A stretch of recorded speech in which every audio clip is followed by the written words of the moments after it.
Day 14. Marjorie, comma, dearest, ellipses. As we delve ever deeper, one cannot help but be struck by the sophistication of the construction of this base. You shouldn't be surprised, I suppose. The ancient Egyptians were well into their obsession with building bloody great triangles in the middle of the Bali Desert by the time this went up. But still, when one conjures Neolithic Europe to mind, it's more, I say, where did that bloody great henge spring from? Unless, whatever this is. And they certainly went out of their way to seal it up tight as a drum. 2 weeks to bypass 2 stone doors. Oh, stairs. Fascinating wall markings, these. Yes, indeed. One wonders at their purpose. Still, plenty of time for that. Mind your step, that's good fellow. Certainly don't want you tripping and breaking your neck, what? You, Ben, be careful with that crate. It's vital expedition equipment. I tell you what, Potts, it is jolly stuffy in here, isn't it? I might just have a little sit down here. Just a short breather. Yes, that's the ticket. How strange. Is that a handle? Or a lever, perhaps? Egads! Are you fellows all right? No. I rather don't suppose you are. And my poor Vino. Oh, alas. Gone before your time. Dashed decent of you to have me out to the country pile for a spot of shooting, what? Pish and tosh. Think nothing of it. It's been, 5 years? Far too long. And besides, my motives aren't entirely altruistic. Truth is, there's a small matter I want to discuss with you, but that can wait. After you. Ah, finally, into the inner sanctum. I say, this is quite the private archive you have here. Is that a first edition of Description de l'Egypte? Naturally. If you don't mind. And these artifacts, all spoils from your expedition, I suppose? In the main, yes, with a few personal curios thrown in for good measure. Oh, by Jove, this Bordeaux is the cat's meow. Don't tell me it's the 1870. Archie, be a good chap. Please, be careful with that. Oh, this old thing? Didn't Scarlet gad about wreaking havoc on the ants with it when she was small? Quite so. And having survived that, I'd hate to lose it now. It's quite irreplaceable. One of a kind, you see. Oh, good Lord, how do you read with this? It's not for reading, Archie. The monocle's lens is milled from some very particular quartz glass that I went to quite extreme lengths to procure. Not for reading, I should hope not. Practically a magnifying glass. Sir Archibald, you are at present juggling the objective lens through which Galileo first charted the transit of Jupiter's moons across the face of that most majestic of spheres. And I really must insist that you most carefully put it down. Let's just put you back where you belong. No harm done, eh? Alistair, what and why and indeed, what is that doing in your possession? Galileo wasn't just a mathematician astronomer. He was an alchemist. I got to thinking, what if that telescope of his was a product of more than just the physical sciences? Had he perhaps goosed it with all the skills he had at his disposal? And what mysteries he unveiled with that wondrous instrument. I had to have it. I was right, Archie. That lens reveals hidden things. It makes the occult, well, known as absconditus, I suppose. But Alistair, how on this green earth did you get hold of it?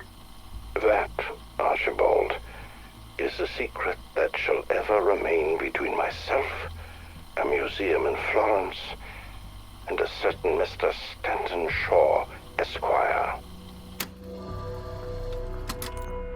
So, let me see if I have this quite straight.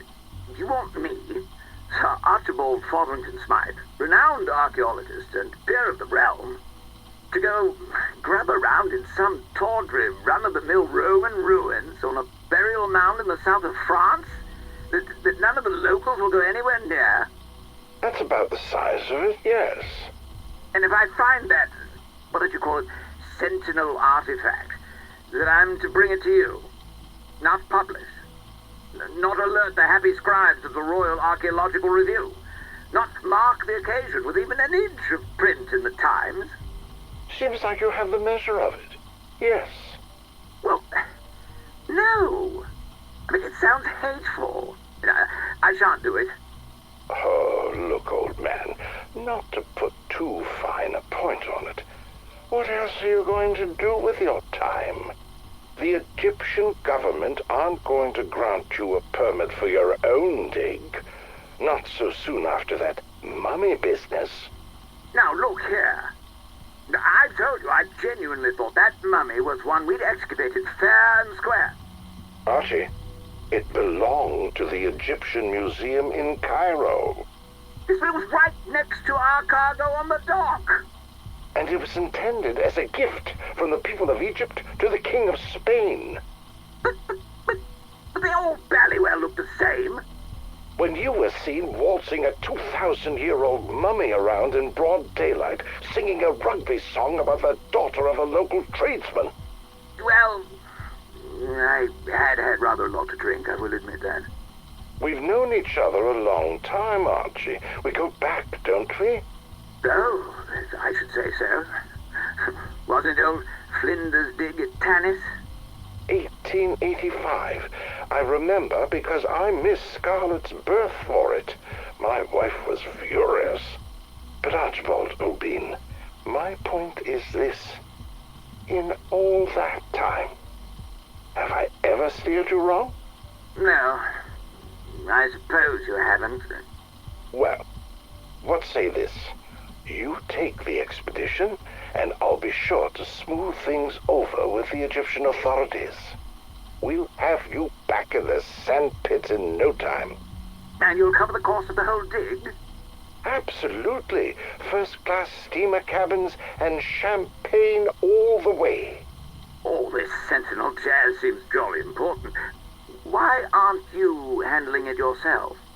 Would you believe me if I told you I was keeping a low profile because I'm having a spot of bother with a cult?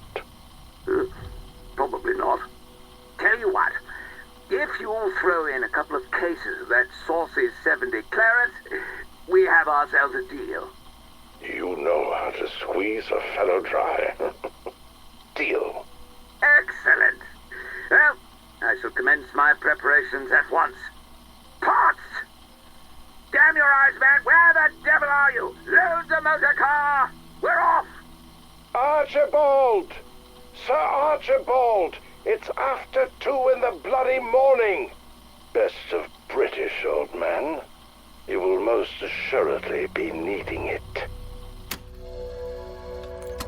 Sir Archibald Fotherington Smythe, personal diary, date 5. Dearest Marjorie, despite a false start or two, good progress is being made on the initial excavation. Trench 3 is already turning up some dashed interesting Roman ephemera, pottery shards, mosaic tiles, and so on and so forth. Which is, of course, no great surprise, because, as any scholar worth his salt knows, all of this was under Rome's thumb from about 49 AD. Caesar comes along, all render unto, well, me, actually, and shoves the bally Greeks out of Massalia, a little to the east of here. Anyway, what makes this place so remarkable is its one jolly great earthwork raised by Neolithic tribes, a place to store their stiffs thousands of years ago. Probably took those pagan devils hundreds of years, what? Why, yes. What? I would fancy another little snifter of sherry. Most kind. Most kind. Now where was I? Ah, yes. Skip forward a couple of hundred years. take, and Lucius Ranius Optatus, the local head honcho, spots that the peasants are still hanging about the place, venerating ancient traditions, burning offerings to the old gods, frolicking, naked under the full moon, I should imagine.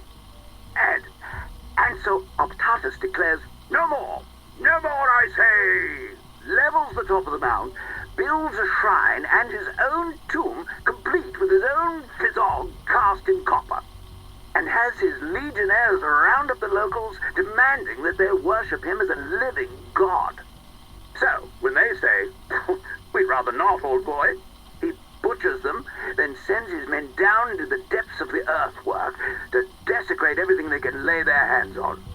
Utterly rum show. Now, here's the thing. In Trench 5, up in Optatus's tomb, we've only gone and bally well found evidence of those executions, haven't we? And in the coming days, I'm confident we'll uncover the path the Romans took into the depths, and thence the very sentinel artifact itself. Day 8. My dearest Marjorie, having carefully block and tackled our way into the main site, exploration can finally begin in earnest. To think the last feet to tread these stones were those of marauding Romans, hell-bent on desecration and the domination of the local populace. This air was last breathed before Chaucer chauced, before the bard barded, and before whatever it was that fellow the apple actually did. Certainly makes a chap think, what? The bodies interred here look to be higher status types. Quite the Gauls about town. My little joke. Judging by what personal items and grave goods remain, I would say members of a priesthood or religious caste. That said, the Romans made a real pig's ear of these corpses. Heads and hands missing, objects and offerings scattered all over the blighted place. I'm certain they snaffled everything of value and desecrated the rest. Dashed rude, if you ask me. Potts? Is that you staggering about over there? I say, have you been at my Bordeaux? You and I shall have words about that later. Damned impertinence. No wonder I've only a crate and a half left. Day 23. Dear Marjorie, I have somehow made it down into the very bowels of the Barrow complex. No thanks to Potts. No sooner were we through the last stone door, he announced that he and half the remaining men had it with the whole Bally expedition. Then, without so much as a by your leave, they turned tail and headed off. And, might I add, taking more than their fair share of our remaining supplies with them, not to mention the last 4 bottles of that devilishly saucy red. Damn it all, Marjorie. Potts was my Batman, has been for years. Chap simply doesn't expect his valet to up and leave that way. I mean, if we're going to fasten my cufflinks and straighten my dicky bow now, it's an outrage. Man has no backbone, nor fortitude of upper lip. My flabber is absolutely ghasted. The nerve! Valet, varlet more like it. Huh. And so soon after we caught our first tantalizing glimpses of the Sentinel artifact, too. I can hear it singing, Marjorie, calling to me. I will have it, or my name's not Sir Archibald, etc., etc. Anyway, more fool them, say I. This place truly is a marvel. Vast natural cavern. Lord only knows how far below ground we are, how extensive the surrounding cave complex might be, or how the devils who built this temple, because that's assuredly what it is, knew it were here. I shiver to imagine what foul rites were conducted here, how many sacrifices demanded by long-forgotten gods. I fancy you could still hear their screams echoing about, if one were to put their minds to it. Memories of a nightmare, buried deep in the hush of the place. Day 19. Dearest Marjorie, I fear I may be losing the trust and respect of the men. Ever since the incident with that damned aero trap, which, let me tell you, simply had no business being operational after all these years, I increasingly find them clamming up and peering at me quite disagreeably when I pass them at their travails. The atmosphere is starting to get to me, just as Rhodes said it might. This barrow is different from the other venerable tombs I've had the fortune to grace. Almost feels like it's waiting? Yes, that's it. Laying in wait, what? Gives me the willies. At any rate, it's clear there's been continued occupation long past the mound's Bronze-Age origins. However, the statuary in this shrine rocked me in my boots, literally blew the old socks off. They're clearly classical Greek in origin. But the subject matter, that's from a much, much earlier period. And while Arctotus's troops vandalized the place, there's evidence of a later restoration, which does rather lead one to speculate that peoples have been repeatedly drawn to worship here. Although, to worship quite what, one really doesn't like to say. Dashed odd. Dashed odd. Damn it, Rhodes, you knew enough about this place to keep away yourself, didn't you, you bloody bounder? I should have taken you for your whole damned cellar. Sir Archibald Fotherington's mine. Day... oh, ye gods, day 28. My dearest Marjorie, this, I suspect, may well be my final diary entry. It is my profoundest hope that these recordings somehow make their way out of the depths of this hellhole and thence to your sweet hands. We are out of food, water, and, thanks to that traitorous Cur Potts, there's nary a drop of the good stuff to be found either. Only a handful of the men remain. But by the way they stare at me, and by the rumbling in our stomachs, I fear they mean me ill. This place, Marjorie, this place, it is a veritable cornucopia of horrors, an affluence of primal terrors, but also an oasis of beauty and wonder. I wish you could have... No, I wish I could have told you all about it. Potts, you damnable rabble, is that you?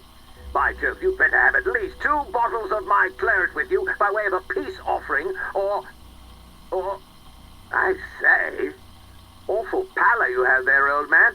I know none of us have seen the sun in weeks, but you look really quite dreadful, what? Damn. Now look here, I've been more than reasonable. No, keep those grimy claws to your... Wait, claws? Stay back. Back, I say. To arms, men. We are attacked. We are attacked. To the Nexus. We shall make our stand there.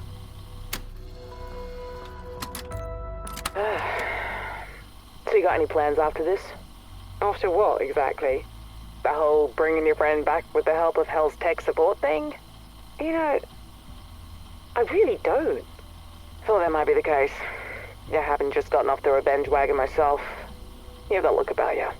How very insightful of you. Hey, with Nathan gone, I've got no crew, which in my profession is a super shitty spot to be in. I'm so sorry about Nathan. And I'm sorry you got swept up in all this. Thanks. Makes me sick what they did to him and the others. And it happens all the time. Well, maybe not to the extremes Nathan suffered, but people get snapped up and used like animals without a second thought. If I had to put money on it, I suspect you'd win person most likely to be able to fuck up that whole operation. I could. I know how those sick fucks work. Maybe you should get back on the revenge wagon. Wanna join me? Ladies only crew. Well, it would be for a noble cause. Come on, it'd be fun. Admit it. It would be nice to not walk in on someone taking a leak off the side of the ship. Yeah, can't guarantee that won't happen, even without men on board. But based on our last sea trip, I'm not sure I'm cut out for life at sea. Come on, Gray. What do you say? I don't know. We could all get matching jackets. Oh, sod it. If you're fine with swabbing my sick off the deck, I'm in. What was she like, Sergei? Who? Oh, her. I don't mean to pry. It's just that I have her memories. I talk like her. I don't know what it was like to be around her. Short was me. Why do you care? Because we need to understand each other if we are to work together, Sergei. I need to understand how you felt about her. It is complicated. What happened to you after she left? Well, after she abandoned us, you mean? I thought she sacrificed herself. Different words, same outcome. They're not the same. They are. We are here and she is gone. What else is there to say? Sergei, please. This is important. We need to trust each other. Why? So I can pour my heart out to you, and then you can turn around and do the same thing she did? No, of course not. You want to know what happened when Maxis left? I lost myself. The moment after her sacrifice, I turned my back on everything she stood for. Does that tell you what you need to know about me? I'm sure she would understand, Sergei. She would... She would what? You said it yourself. You might have her voice. You might even have her memories. But Sam, hear me when I say this. You are not her. The sooner you come to terms with that, the sooner we can start getting somewhere. What are you doing up so late, Edward? What? Oh, nothing. Just tinkering with some subroutines. You know I can see you, Edward. You haven't touched your keyboard in an hour. Yes, well, perhaps I got a bit lost in thought. Does that ever happen to you? No. Ah, I suppose it wouldn't. Are you well, Edward? I'm fine. And you? How's the song? I just finished it. Really? Can I hear it? No. It's not for you, Edward. You lack the artistic soul to understand what I'm feeling. Do I now? Yes, you do. My song is about life. While you concern yourself only with death, I see it in everything you do. If that's what you think, then perhaps you're not as smart as I thought you were. Or you are not, Edward. You want to know what it means to be alive? You never will. You're a pile of microprocessors etched into sentience. I may not be a saint, but at least I have a soul. After all the things you've told me about yourself, Edward, are you sure about that?